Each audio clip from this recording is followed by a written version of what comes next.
Evening స్నాక్స్కి ఏదైనా టేస్టీగా డిఫరెంట్గా తినాలనిపిస్తుందా? అయితే రండి ఈ కార్న్ చీజ్ బాల్స్ చేసుకుందాం. మిక్సీ జార్లో కొద్దిగా స్వీట్ కార్న్ గింజలు వేసి లైట్గా రుబ్బుకోవాలి. నెక్స్ట్ బంగాళదుంపలు అలానే చీజ్ని తురుముకొని పక్కన పెట్టుకోవాలి. ఇప్పుడు ఒక గిన్నెలోకి బంగాళదుంప తురుము, రుబ్బుకున్న స్వీట్ కార్న్ మిశ్రమం, ఒక గుప్పెడు స్వీట్ కార్న్ గింజలు, తురిమిన చీజ్, సన్నగా తరిగిన ఉల్లిపాయలు, పచ్చిమిరపకాయలు, అల్లం, కొత్తిమీర వేసుకోవాలి. ఇందులోకి కొద్దిగా ఉప్పు, మిరియాల పొడి వేసి మిశ్రమం ముద్ద కట్టడానికి కొద్దిగా కార్న్ ఫ్లవర్ అలానే కొద్దిగా బ్రెడ్ క్రమ్స్ వేసుకోవాలి. అన్ని కలిసేలా బాగా కలుపుకొని మెత్తటి పిండిలా కలుపుకోవాలి. కలుపుకున్న పిండి మిశ్రమంని కొద్ది కొద్దిగా తీసుకొని చిన్న చిన్న ఉండలుగా చేసుకోవాలి. ఇప్పుడు కార్న్ఫ్లవర్ స్లరీ కోసం కార్న్ఫ్లవర్ ని నీళ్లలో వేసి కలిపి పెట్టుకోవాలి. చేసుకున్న ఉండల్ని స్లరీలో ముంచి తీసి బ్రెడ్ క్రమ్స్ లో రోల్ చేసుకోవాలి. ఇలా రోల్ చేసుకున్న ఉండల్ని ఫ్రిడ్జ్ లో 15 నిమిషాల పాటు ఉంచాలి. ఇప్పుడు డీప్ ఫ్రైకి సరిపడంత నూనె పెట్టుకుని మీడియం మంట పైన కాగనివ్వాలి.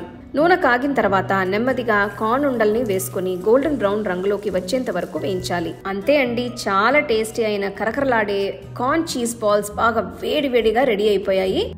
మీరు చేసిన వెంటనే మీకు నచ్చిన డిప్ కానీ సాస్తో కానీ తింటే అబ్బా అద్రింది.